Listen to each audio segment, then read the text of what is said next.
La reflexión para esta hora la encontramos basada en Apocalipsis 14.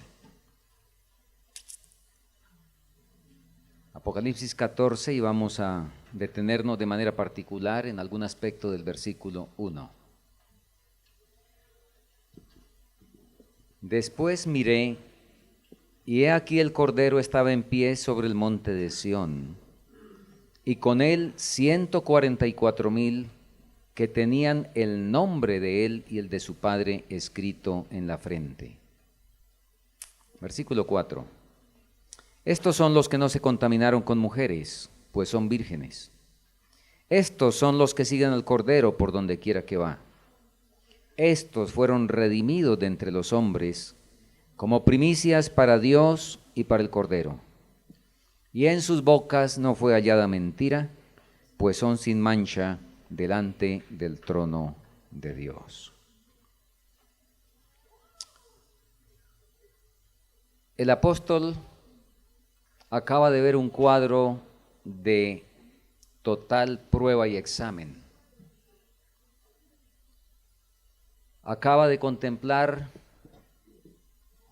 lo que se deriva de la marca de la bestia, del número de su nombre, lo que constituye recibir esa marca en la frente o en la mano,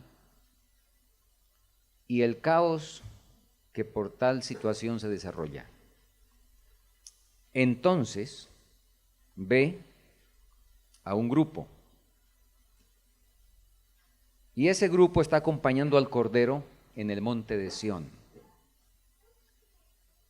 Ustedes saben que el enfoque central de la Biblia y del Apocalipsis es Cristo, el Cordero. Y en este versículo, también el Cordero es el que ocupa el enfoque central.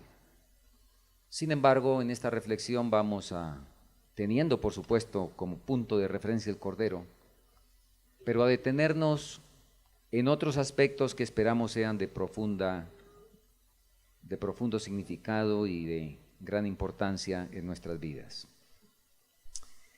Nos dice el versículo que habían con él 144,000 que tenían ¿qué cosa? El nombre de él y el de su padre escrito en su frente. En otras palabras, tenían un sello, ¿verdad? Tenían un nombre escrito, alguien lo había colocado ahí, alguien lo había sellado.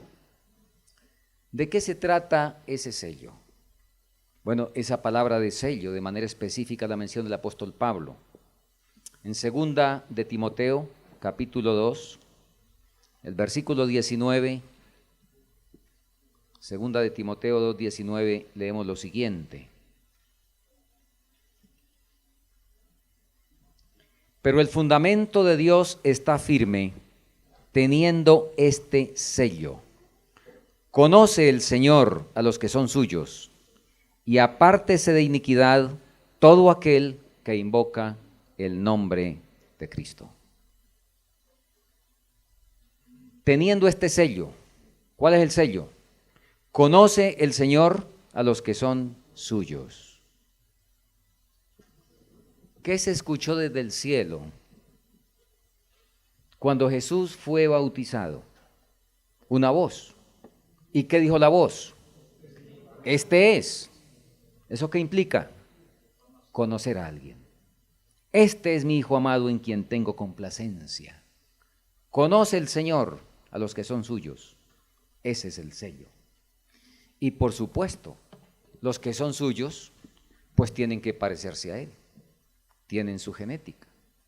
Han sido engendrados, ustedes recuerdan, no de carne y sangre, ni de voluntad de varón, sino de ¿quién? Sino de Dios. Y por lo tanto, tienen sus características, tienen su carácter. Nosotros repetimos eso con frecuencia. Muy bien. Ahora queremos llamar la atención al hecho de que los 144,000 están en el monte de Sión. ¿Qué significado particular puede tener eso? ¿Cuántos montes hay en la Biblia? Muchos. Y de profundo significado unos cuantos de ellos, ¿verdad?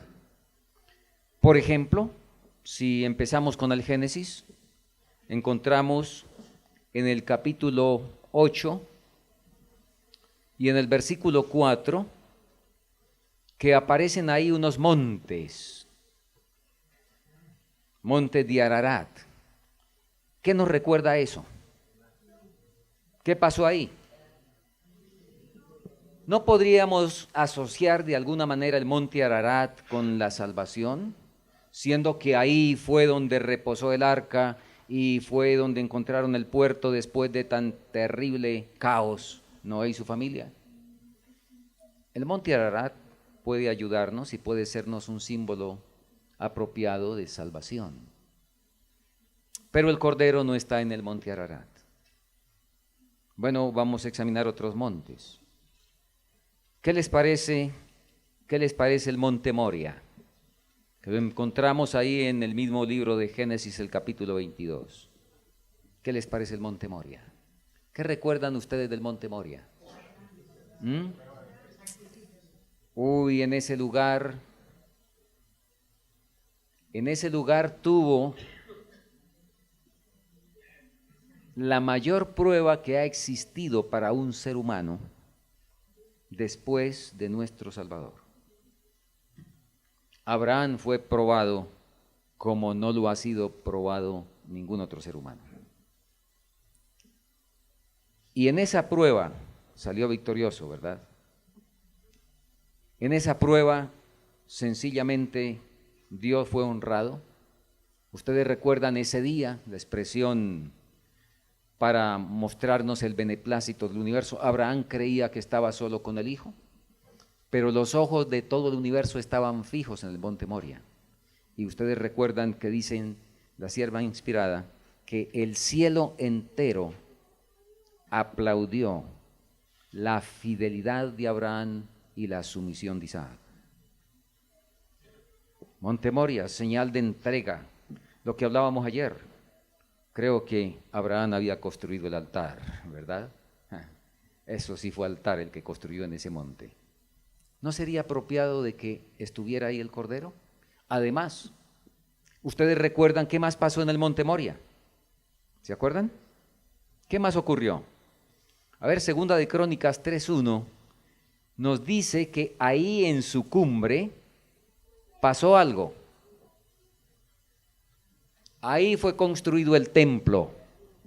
Así es de que no fue en vano que el Señor escogió el monte Moria para que se construyera el famoso templo de Salomón. Templo que, entre otras cosas, la inspiración nos dice que era de una belleza insuperable y un esplendor sin rival. Y nos dice también en el conflicto de los siglos, por ejemplo, que ese templo resultó ser el más soberbio edificio que este mundo alguna vez haya visto. Y sobre ese templo reposó la presencia del Señor. Recuerdan que en la inauguración los sacerdotes no pudieron entrar, ¿por qué? El templo se llenó de humo por la presencia del Señor y no pudieron ministrar los sacerdotes durante un buen rato, por lo menos. Así es que el monte Moria podría servir para que estuvieran ahí el Cordero y los 144,000. ¿No les parece?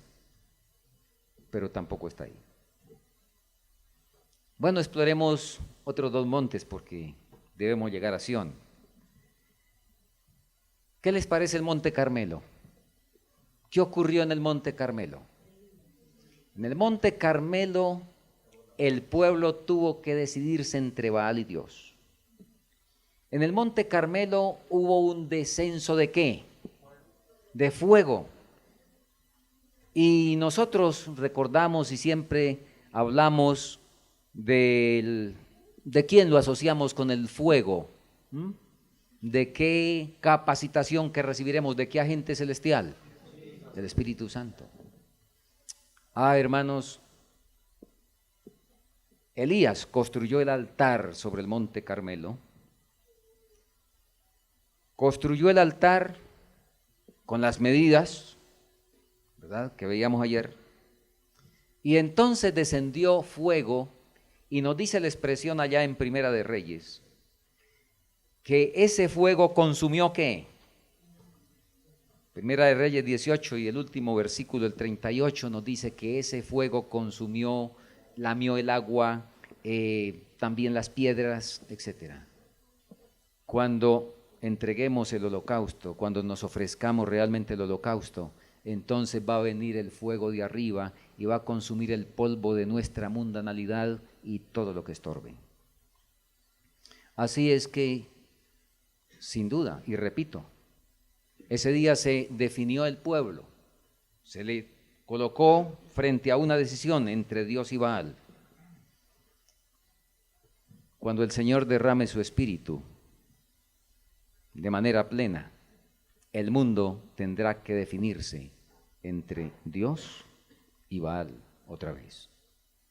Así es que, ¿no les parece que también es un buen monte, el monte Carmelo?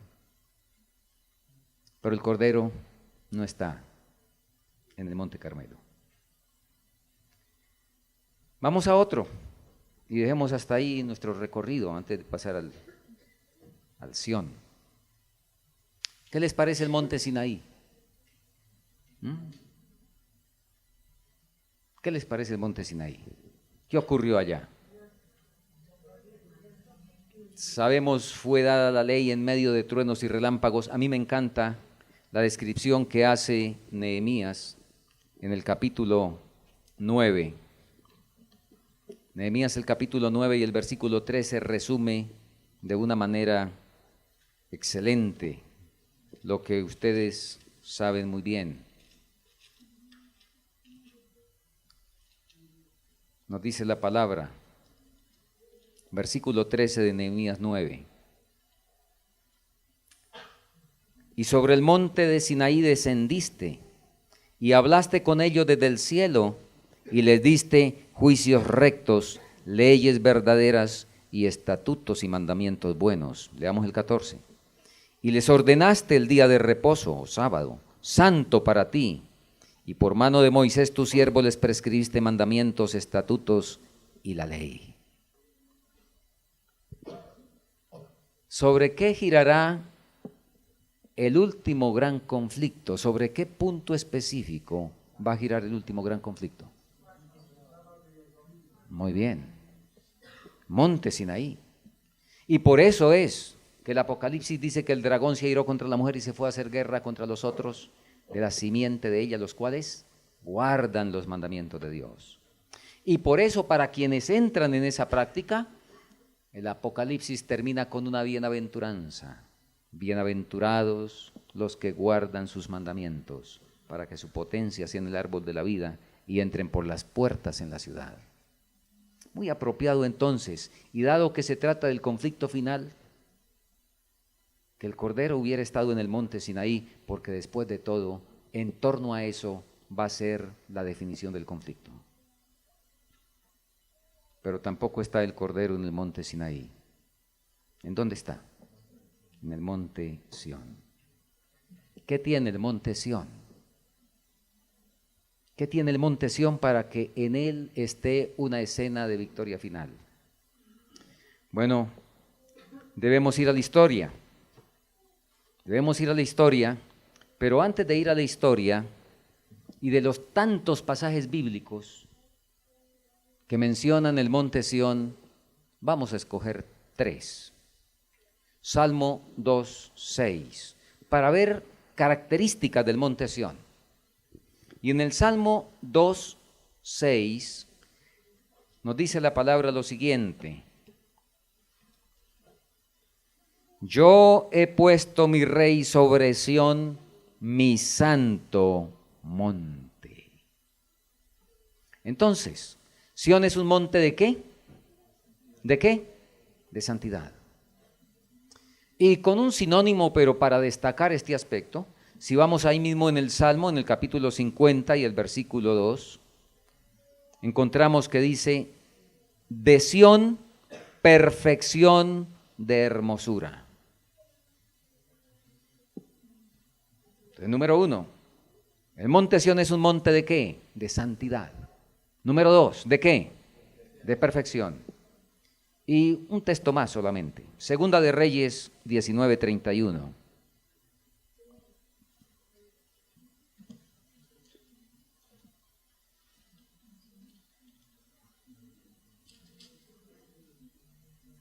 porque saldrá de Jerusalén remanente y del monte Sión los que se salven. El celo de Jehová de los ejércitos hará esto. Sión es monte ¿de qué también? ¿De qué? De salvación. Entonces, santidad, ¿qué más? Perfección y salvación. ¿Qué falta? No falta nada. No falta nada, ahí está todo. Como vamos a ver, todo está incluido ahí. Pero sin duda que el Señor quiere destacar algo muy especial al llamar la atención a que el Cordero, insistimos, es en el monte de Sión. Y ahora sí vamos a revisar un poquito de la historia. No sin antes comentar que el monte Sión, en Deuteronomio 4:48, dice que es el mismo monte Hermón. Y además, en diferentes pasajes bíblicos encontramos que con esa expresión de Sión o de monte Sión, se designa en su totalidad a la ciudad de Jerusalén, en algunos contextos. En otros, se refiere al área del templo. Y en otros contextos, habla de la fortaleza jebusea, de una fortaleza. Todo eso implica el monte Sión. Y entonces, al leer estos pasajes, al leer los pasajes que ya vimos, encontramos que en Sión, espiritualmente por supuesto, no geográficamente, bueno, geográficamente el monte Moria está dentro del monte Sión, porque el monte Moria está en Jerusalén. Y todos los demás montes están contenidos ahí. Sobre el monte Moria se levantó el templo. ¿Y qué estaba en el templo? Allá en el lugar santísimo, en el arca que estaba la ley, ¿verdad? Y era el lugar donde descendía el fuego para consumir los holocaustos y los sacrificios. Así es que de manera espiritual, todos los montes que hemos hablado están contenidos en el monte Sión. Pero vamos a la historia porque es muy interesante y es el punto que queremos destacar en esta mañana. La historia nos cuenta a través del segundo libro de Samuel, capítulo 5, versículos 5 en adelante, que cuando David subió al trono conjunto de Israel, entonces marchó para tomar la fortaleza de Sión. Segunda de Samuel 5, 6 en adelante. Vamos a leer. Entonces marchó el rey con sus hombres a Jerusalén contra los jebuseos que moraban en aquella tierra, los cuales hablaron a David diciendo: tú no entrarás acá, pues aún los ciegos y los cojos te echarán. Queriendo decir, David no puede entrar acá. Pero David tomó la fortaleza de Sión, la cual es la ciudad de David. Y dijo David aquel día: todo el que hiera a los jebuseos suba por el canal, y hiera a los cojos y ciegos, aborrecidos del alma de David. Por esto se dijo: ciego ni cojo no entrará en la casa. Y David moró en la fortaleza, y le puso por nombre la ciudad de David, y edificó alrededor desde Milo hacia adentro. ¿Qué había ocurrido aquí? David hacía 7 años que había sido constituido rey, pero no había podido reinar desde Jerusalén. Lo había hecho desde Hebrón. Y ahora, después de 7 años de estar reinando sobre Judá, que es reconocido como rey de todo Israel, entonces decide que va a cambiar la capital. Pero hay un problema. Hay una fortaleza jebusea que parece inexpugnable, o ha sido hasta ahora inexpugnable. 40 años de capacidad guerrera de Saúl no fueron suficientes para que pudiera tomar la fortaleza jebusea. David había reinado en Gaba que dista 6.4 kilómetros de la fortaleza. Y en 40 años no había podido tomar esa fortaleza. El relato de la conquista de Canaán nos indica que Josué, atrás, había tomado a Jerusalén y había matado a su rey, etcétera. Pero o quedó la fortaleza, en eso pues no hay exactamente consenso, o los jebuseos volvieron a apoderarse de una parte de la ciudad y construyeron una fortaleza de la cual quiero leer los siguientes datos para que nos sirvan como ilustración del principio que queremos destacar en esta mañana. Jebús parecía inexpugnable para sus defensores. Esto es lo que dice la historia, el comentario bíblico. Había resistido los ataques de los israelitas durante muchos años. Y, aunque solo distaba a 6.4 kilómetros de Gaba, la capital de Saúl, al terminar el reinado de este, la ciudad mantenía aún su independencia. Para llevar el agua a esa ciudad, desde la vertiente de Gijón, que quedaba fuera de las puertas de la población, los jebuseos tuvieron que abrir un acueducto de 15.2 metros de largo a través de la roca, hasta un lugar donde se depositaba el agua en un estanque. A su vez, este estaba conectado mediante un tubo vertical de 12.2 metros con la base de una escalinata o rampa que llevaba a la ciudad. Las mujeres de la población descendían hasta la parte alta del tubo, dejaban caer sus baldes en la cisterna y así se aprovisionaban de agua sin necesidad de arriesgarse a salir de la ciudad. Abriéndose camino a través de la corriente de agua y subiendo por el tubo, era la única manera de entrar a la capital de los jebuseos. Por eso es que nos dice en el versículo 6, el 8, dijo David, todo el que hiera a los jebuseos suba por el canal. No sabemos cómo hizo Joab. Tan difícil era conquistar eso, que David, y el relato está allá en el texto paralelo en Primera de Crónicas 11, del 4 al 9, David hizo una oferta. El que tome la fortaleza jebusea será hecho comandante en jefe de los ejércitos. Y la Biblia nos cuenta que Joab, no sé cómo hizo Joab, pero el único acceso era por el tubo. ¿Cómo hizo Joab? Tocará preguntarle, ¿verdad? Pero dice que Joab tomó la fortaleza de Sión y por eso fue hecho comandante en jefe. El Cordero está parado en el monte de Sión. ¿Eso qué es? ¿Qué representa? ¿Qué es lo que quiere Dios destacar, hermanos, en ese asunto? Ya vimos que en el monte Sión están contenidos espiritualmente los demás montes. Pero al repasar esta historia, sin duda que Dios quiere destacar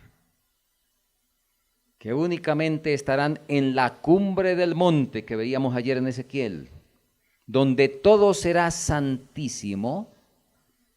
Únicamente estarán allí los que han alcanzado la victoria sobre la última fortaleza jebusea que quedaba en sus vidas.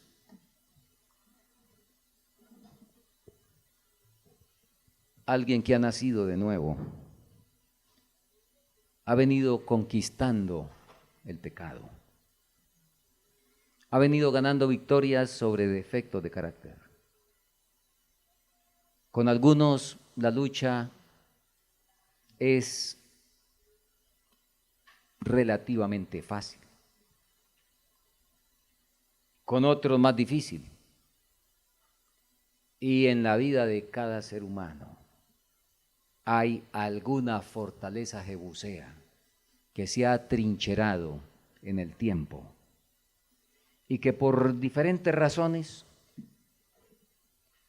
no hemos podido quizá vencer, así como Saúl en 40 años no pudo conquistar a Jebús, y así como David durante 7 años y medio todavía tampoco había podido conquistar a Jebús. Los que están en pie con el Cordero están en el monte de Sión. ¿Qué quiere decir eso? Alcanzaron la victoria sobre el último pecado que había en sus vidas. Acompañaron al Cordero. A ver qué dice Apocalipsis. ¿Qué leímos? Leamos en el versículo otra vez, 4. Estos son los que no se contaminaron con mujeres, pues son vírgenes. Estos son los que siguen al Cordero ¿por dónde? Por donde quiera que va. El Cordero estuvo en el monte Ararat y allá estuvieron los 144,000. El Cordero se movió al monte Moria y los 144,000 siguieron detrás de él. Yo no sé si el Cordero los quiso probar, así como Elías quiso probar a Eliseo. Y le dijo, quédese aquí que tengo una diligencia allá. ¿Y qué hizo Eliseo? Vive Jehová y vive tu alma que no te dejaré. Yo no sé, posiblemente el Cordero probó a los 144,000 igual que probó a los 12 en la crisis de Galilea, cuando todos se fueron. El monte era empinado, era muy escarpado. Cuando Jesús presentó el monte y llegaron y lo miraron, dijeron no, y se empezaron a ir. Y se empezaron a ir de miles. ¿Y cuántos quedaron finalmente? 12. ¿Y qué les dijo el Cordero? ¿Y ustedes no se quieren ir también? Hay libertad. Y el que hablaba siempre y que no siempre acertaba. Pero esta vez fue una de las veces que acertó y le dijo, Señor, ¿y a quién y a dónde vamos a ir? ¿Para dónde? Después de haberte conocido, y eso que te hemos conocido todavía de lejos, ¿en dónde vamos a encontrar algo semejante? ¿A quién y a dónde iremos? Así es de que el Cordero prueba a su gente, lo lleva al monte Sinaí, allá se asustan y demás, pero estos, aunque asustados por la majestuosidad de la ley, persisten, ¿verdad? Y pasan por los diferentes montes y finalmente lo siguen hasta la cumbre del monte Sión, donde en esa cumbre leímos en Ezequiel 43 ayer, todo es como santísimo. Esos 144,000, y voy a destacar en este caso el monte Sinaí. Vamos a hacer una parada en el monte Sinaí. Esos 144,000 son el pueblo que guarda los mandamientos. Creo que ya referí una declaración que hay en la matutina Alza tus ojos del 5 de diciembre. Escúchenla bien.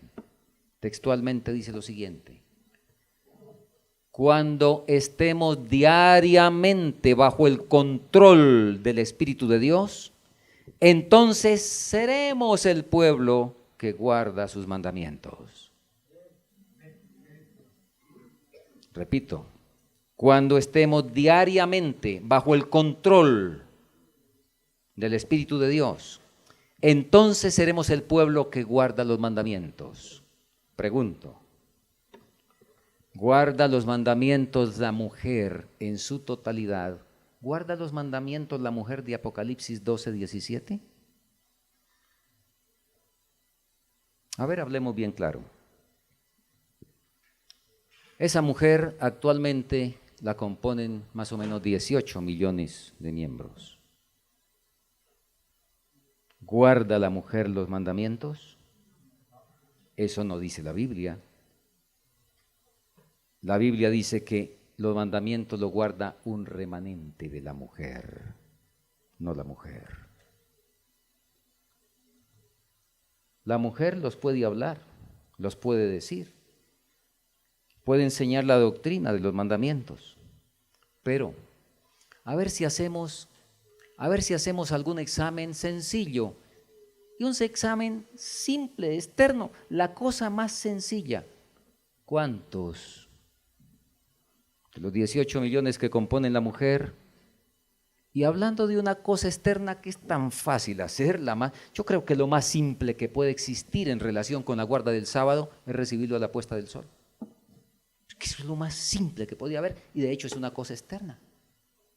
Pero aún esa cosa tan simple y externa, ¿cuántos miembros de la mujer están listos, como el Señor dice, para recibir el sábado a la puesta del sol? Hablando de una cosa tan simple como esa. Yo no sé, y esperamos que aquí esté el remanente, que empezando con eso, empezando con ese asunto, repito, el más sencillo de todos y externo, que lo podemos hacer sin Espíritu Santo. ¿Para eso necesita Espíritu Santo? Para usted a la puesta del sol hacer un culto, ¿verdad?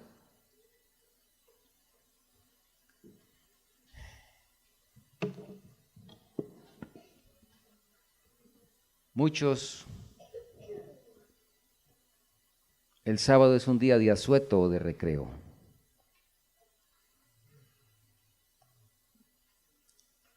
Muchos cerramos el negocio el sábado, venimos al templo, pero estamos lejos de guardar el sábado.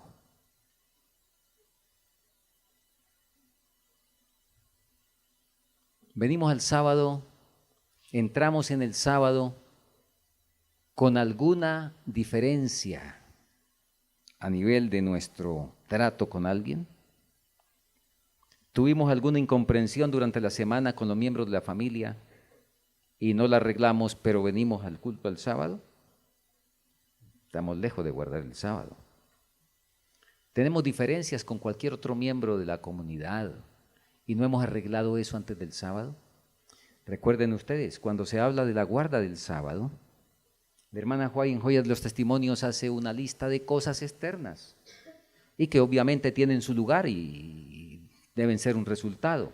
Habla de los alimentos, de cocinarlos el viernes, habla de preparar la ropa, habla de los zapatos, etc. ¿Y qué más dice? Otra obra de preparación debía hacerse. En el día de preparación, otra obra debía hacerse. Ese día, pónganse a un lado toda diferencia que haya en la familia o en la iglesia. En el momento que alguien entre al sábado con diferencia con alguien, por supuesto que no está guardando el sábado, está quebrantando el sábado. Ahora, he examinado algunas cositas así más externas, pero la cita que acabo de referir, y permítame repetirla otra vez, de Alza tus ojos, 5 de diciembre, cuando estemos diariamente bajo el control del Espíritu de Dios, seremos el pueblo que guarda los mandamientos. ¿Qué es estar bajo el control del Espíritu de Dios? ¿Eso qué es? ¿Cuándo? ¿En qué momento empieza el control del Espíritu de Dios? A ver, quiero que me ayuden, espero que aquí tengamos la respuesta. ¿En qué momento es que empieza en nuestra vida el control diario del Espíritu de Dios? Muy bien, en el nuevo nacimiento. ¿Y qué se necesita para nacer de nuevo? Entregarse manos arriba, ¿verdad? ¿Y cuántos han hecho la entrega real de la voluntad que referimos ayer o antier, recordando lo que la sierva del Señor escribió en 1897? El nuevo nacimiento es una experiencia rara en esta época del mundo. Muchísimos que fueron bautizados fueron sepultados vivos porque el yo no murió y por lo tanto no renacieron a una nueva vida en Cristo. Así es que el que no es dirigido por el Espíritu del Señor, Romanos 8 nos dice, porque todos los que son guiados por el Espíritu de Dios, los tales ¿qué? ¿Son qué? Hijos de Dios. Y cuando estemos diariamente bajo ese control, y el Espíritu Santo solamente viene cuando nos rendimos, cuando entregamos la voluntad. Hermanos, un servidor es tremendamente recurrente con ese punto. Y bueno, estoy siguiendo el ejemplo de alguien, del cual pues no somos dignos de seguir el ejemplo. En el capítulo Una cosa te falta del deseo de todas las gentes. En la última página de ese capítulo, la hermana White dice, la entrega del yo es la sustancia de las enseñanzas de Jesús. Jesús se preocupó enormemente por dejar bien claro y por repetir la entrega del yo. Porque es que mientras tanto no ha empezado la vida cristiana. Mientras eso no ocurre, hemos sido 30, 40, 50 años aspirantes o curiosos, visitantes o simpatizantes, no sé, escoja el nombre. Escojamos el nombre que nos guste, pero no hemos empezado la vida cristiana cuando no se ha rendido el yo.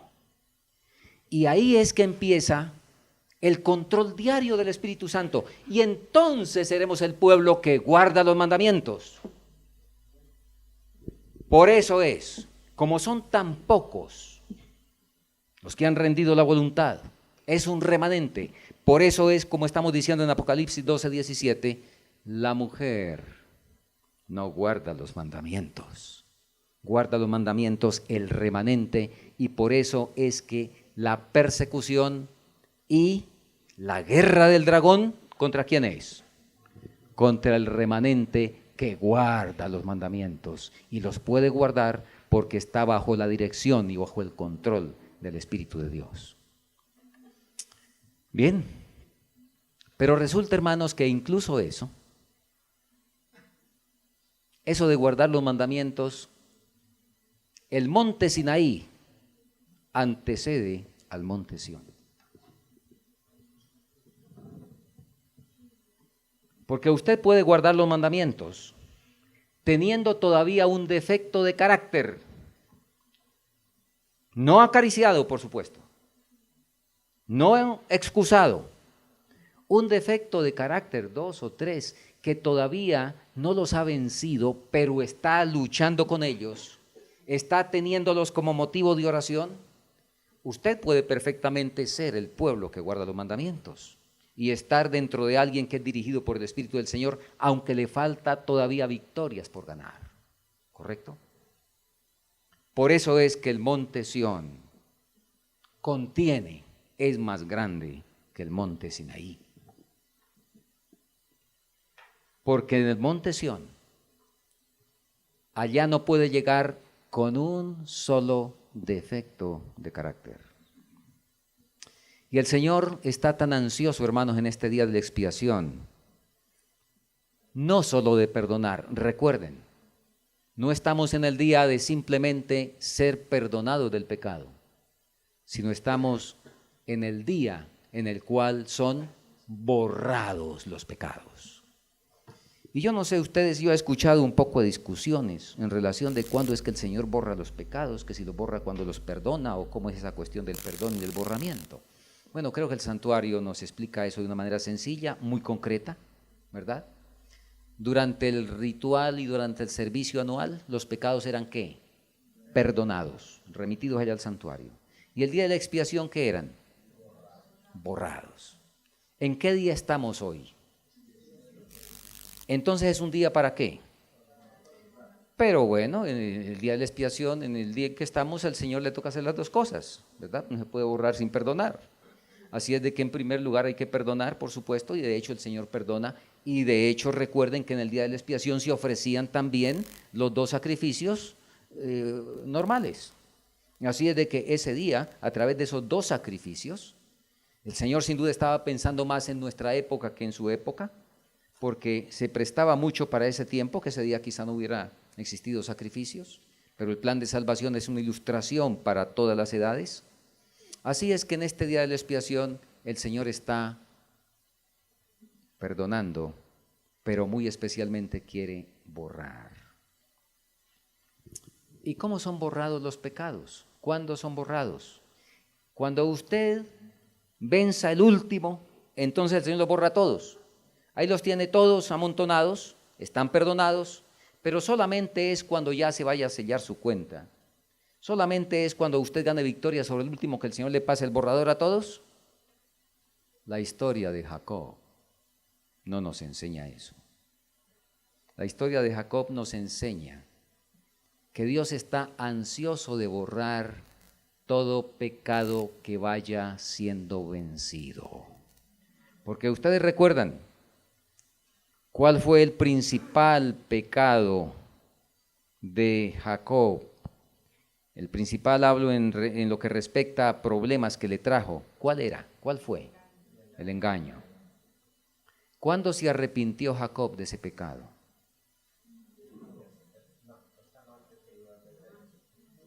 Bueno, tenemos unas cosas interesantes. Volveremos a eso en uno de estos temas y vamos a ver si tenemos la pantalla porque será bueno ver unas citas para que eso quede bien claro. Pero adelantemos algo. Jacob se arrepintió en Betel. Pero era un defecto de carácter cuya victoria requería tiempo. Y durante 20 años, ahora, cuidado, estamos diciendo que tengamos eso como punto de referencia para la victoria, 20 años gastando en una cosa. Pero lo que queremos decir es, en ese transcurso, Jacob, cuando fue fuertemente presionado y abusado por su tío en injusticias, entonces Jacob no se aguantó y recurrió a ardides, ¿verdad?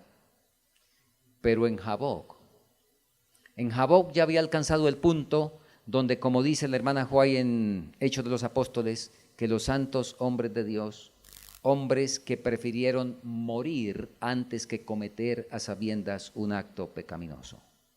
En Jaboc, Jacob había llegado a esa experiencia de odiar el pecado y llegó a repugnarle tanto el pecado del engaño, quedó en esa condición blindada contra ese pecado, y como el Señor conoce el corazón, entonces esa noche le preguntó: ¿y cómo te llamas? Y él dijo: ¿cómo era que se llamaba? Yo me llamo usurpador y engañador, porque eso es lo que significa el nombre.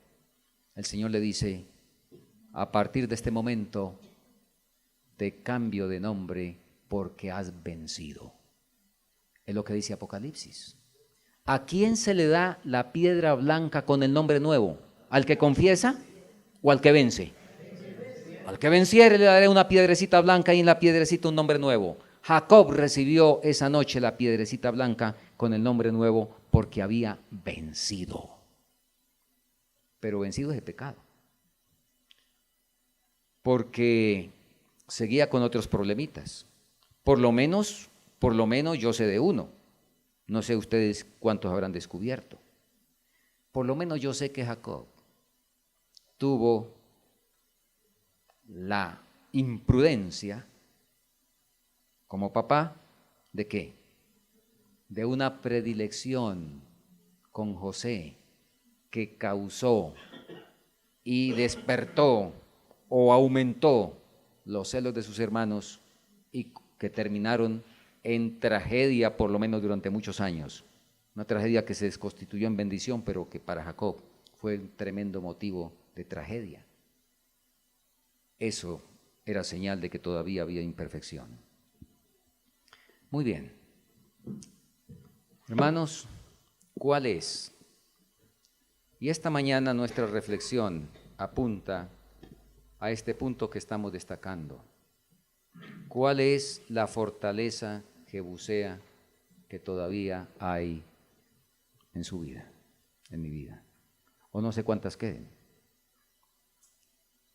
Pero lo que el Señor nos dice es que en la cumbre del monte todo será santísimo y que los 144,000 están con el Cordero. ¿Es en dónde?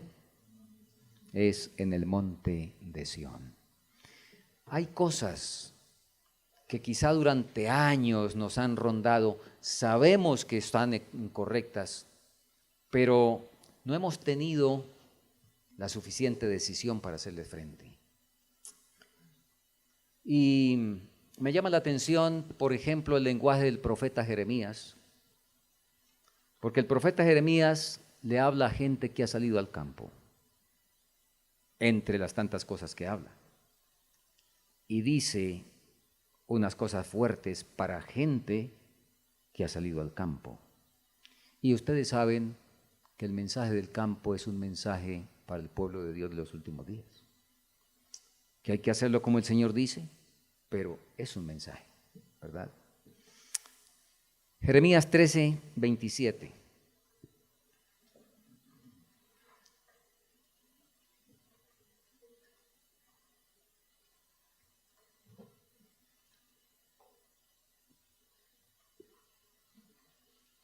¿Qué lenguaje fuerte usa aquí el profeta? Tus adulterios, tus relinchos, la maldad de tu fornicación sobre los collados. En el campo vi tus abominaciones. ¡Ay de ti, Jerusalén! ¿No serás al fin limpia? ¿Cuándo tardarás tú en purificarte? Qué gemido del profeta, ¿verdad?, frente a este problema. Y en el capítulo 4, el versículo 14, nos es más específico de esto mismo, pero usa palabras más concretas. Capítulo 4, versículo 14. Lava tu corazón de maldad, oh Jerusalén. ¿Cuál es el corazón? ¿Cuál es el corazón? ¿Y qué es lo que se cocina en la mente? Pensamientos y sentimientos, ¿verdad? Pero especialmente pensamientos en este caso se están destacando. Lava tu mente de maldad, oh Jerusalén, para que seas salva.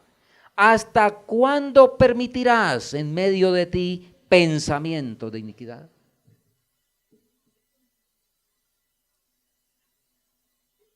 El que no esté luchando seriamente con los pensamientos se debe a una de dos cosas. O ya está en el monte Sión, ya tiene la mente absolutamente limpia, no tiene nada más que limpiar, esa es una posibilidad, por supuesto. Si eso es así, pues está bien, amén. O está tan muerto en delitos y pecados que no ve la batalla que debe librar en su mente. Quiere el Señor que ninguno aquí esté en ese segundo plano. El profeta lanza aquí un gemido. ¿Hasta cuándo? La fortaleza jebusea que está allá, que se atrincheró, ¿verdad? Que se atrincheró allá y quizá usted ha luchado con ella. Quizá durante algún tiempo ganó algunas victorias. Posiblemente como Josué, que sacó los jebuseos pero después volvieron. O como Jacob, que se arrepintió en Betel, pero que después volvió a caer, ¿verdad? Lava tu corazón de maldad, oh Jerusalén, para que seas salva. ¿Hasta cuándo permitirás en medio de ti los pensamientos de iniquidad? Permítame leer unas declaraciones que nos ayudan mucho en esta dirección. Leo del comentario bíblico, el tomo 6, comentario a 1 Corintios 9, dice lo siguiente. Muchos cristianos saben que se debe ganar la victoria sobre los deseos y apetitos que se oponen a la voluntad de Dios, pero son débiles en sus esfuerzos para dominar el yo. Parece que pelean, pero en realidad no quieren que sus golpes castiguen lo que es parte de sí mismos, porque tienen miedo del dolor de los golpes bien dirigidos. Qué lenguaje tan bonito, ¿verdad? Tan concreto, tan específico. Parece que pelean, dan la impresión, quieren darle la impresión a Dios de que sí están luchando. Y por eso todos los días le ponen el mismo cassette: Señor, perdone mis pecados, o perdone este pecado, dicho así, de una manera así, ¿verdad? Parece que pelean, como que Dios se puede impresionar. Parece que pelean, pero en realidad no quieren que esos golpes del Espíritu Santo, que esos golpes bien dirigidos castiguen lo que es parte de sí mismos, porque tienen miedo de dolor de los golpes bien dirigidos. Aman demasiado su naturaleza pecaminosa y por eso no la castigan. Les falta suficiente fuerza de voluntad para no hacer caso a la carne que pide misericordia. Pero ese no era el caso de Pablo. Él no quería ser complaciente con su carne pecaminosa y su naturaleza carnal. Estaba avergonzado de ella, la aborrecía y deseaba su muerte. Por esta razón, desechaba todos los pensamientos y todos los sentimientos de compasión o ternura por esa naturaleza y le propinaba golpes con toda su fuerza, habilidad y voluntad. Estas palabras no deben ser interpretadas como los gnósticos. Pablo consideraba que el cuerpo debía ser dominado, pero no destruido como si fuera intrínsecamente malo. ¿Qué estamos haciendo con nuestra naturaleza pecaminosa? ¿Regalándola? ¿Atendiéndola? ¿O estamos, como Pablo, propinándole golpes porque la aborrece? Porque no acepta ningún sentimiento ni pensamiento de compasión con ella, le propinaba golpes con toda su fuerza, habilidad y voluntad. ¿Cuándo es que hay que hacer eso? ¿Para cuándo debemos ejecutar esa labor? Sigo leyendo. Ahora, mientras nuestro sumo sacerdote está haciendo la expiación por nosotros, deberíamos procurar la perfección de Cristo. Nuestro Salvador no fue inducido a ceder al poder de la tentación, ni siquiera en pensamiento. Satanás encuentra en los corazones humanos un lugar donde afirmarse. Se acaricia algún deseo pecaminoso por medio del cual sus tentaciones puedan ejercer su poder. Pero Cristo dijo de sí mismo: el príncipe de este mundo viene, pero nada tiene en mí. Satanás no pudo encontrar nada en el Hijo de Dios que le permitiera obtener la victoria. Había guardado los mandamientos de su Padre y en él no había ningún pecado que Satanás pudiera utilizar como ventaja. Esta es la condición en que deben encontrarse los que han de permanecer firmes en el tiempo de angustia. Mente, carácter y personalidad, página 331. El Señor nos sigue reiterando lo siguiente.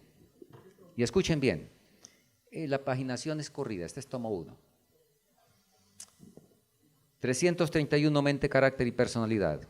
Usted puede tener una conciencia y esa conciencia llevarlo a la convicción, pero la pregunta ¿es esa convicción un agente que actúa? ¿Alcanza esa convicción a su corazón y los actos del hombre interior? ¿Hay una purificación del templo del alma de su contaminación? Eso es lo que deseamos, porque estamos en un tiempo como lo fue el de los hijos de Israel. Y si hubiere pecado sobre usted, si descubre alguno, entonces el Señor implora lo siguiente: no se detenga hasta que los haya corregido y eliminado. Y dejo con ustedes un par de declaraciones que deben movernos en acción y en agradecimiento por la provisión y la gracia divinas. Palabra de vida del Gran Maestro, página 139. Aquel que vive en el santuario celestial juzga con justicia. Escuchen, se complace más en sus hijos que luchan contra la tentación en un mundo de pecado que en las huestes de ángeles que rodean su trono. ¿Qué les parece? Hermanos, nos conmueve esto. Que los ángeles que nunca cayeron, que han sido fieles en servicio, en amor y en todo, y que el Señor se complazca más en usted y en mí cuando estamos luchando contra la tentación, cuando estamos allá tratando de subir al monte Sión, y cuando en ese alpinismo, ese monte empinado, esa fortaleza inexpugnable, hacemos un esfuerzo y nos damos un resbalón. ¿Cómo se complace el Señor del esfuerzo? se complace más que con las huestes de ángeles que rodean su trono. Y esta otra declaración, que está también en Palabras de Vida, en la página 129. La obra de la redención implica consecuencias de las cuales es difícil que el hombre tenga concepto alguno. Cosas que ojo no vio, ni oreja oyó, ni han subido en corazón de hombre, son las que Dios ha preparado para los que le aman. Cuando el pecador, atraído por el poder de Cristo, se acerca a la cruz levantada y se postra delante de ella, se realiza una nueva creación, se le da un nuevo corazón. Llega a ser una criatura nueva en Cristo. La santidad encuentra que no hay nada más que requerir. Dios mismo es el que justifica al que es de la fe en Jesús, y a los que justificó, a estos también glorificó. Escuchen, si bien es cierto que son grandes la vergüenza y la degradación producidas por el pecado, aún mayores. Y esta mañana escuchábamos algo de esto, ¿verdad? De la gracia, que no había cosa que estuviera por encima de la gracia. No importa qué haya ocurrido en su vida y en mi vida, la gracia siempre estará por encima. Si bien es cierto que son grandes la vergüenza y la degradación producidas por el pecado, aún mayores serán el honor y la exaltación mediante el amor redentor. Y escuchen esta joya.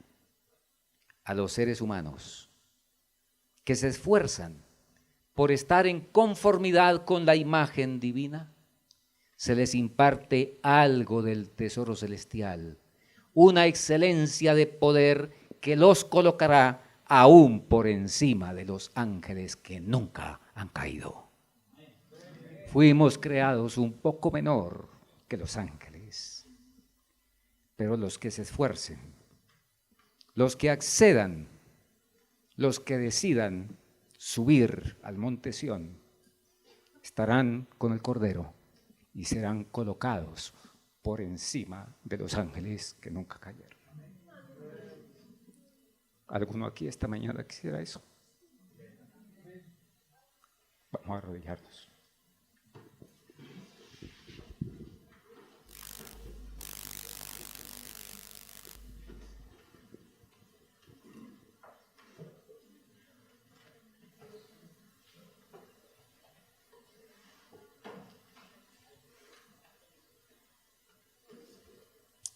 Querido Padre, como cantamos a veces, indignos somos de tu gracia infinita. Sin embargo, Cristo padeció por nosotros, bajó a la tierra, efectuó el sacrificio completo para que podamos estar con Él también en las mansiones celestiales. Agradecemos que el Cordero ha accedido y nos invita para que formemos parte de ese grupo que estará en el monte de Sión. Ayúdanos con tu Espíritu. Queremos, como hemos repasado en esta mañana, formar parte del pueblo que realmente guarda tus mandamientos. Oh Señor, no queremos ser parte del conglomerado que sencillamente los repite, que hasta los enseña, pero que no lo guarda. Si alguno aquí todavía no hemos tenido la experiencia de entregar la voluntad y de todo corazón hacer esa rendición incondicional, confiamos en que tu amor invita para que el día sea hoy. En tu palabra no encontramos el mañana. Ese es un invento del diablo. Tu palabra nos dice, hoy es el día de salvación. Ayúdanos a aprovecharlo. Entre tanto, el incensario está todavía en la mano de nuestro gran sumo sacerdote, para que podamos, en estos últimos instantes de la gracia, recibir la bendición de ser hechos hijos tuyos. Lo agradecemos en Cristo Jesús nuestro Salvador. Amén.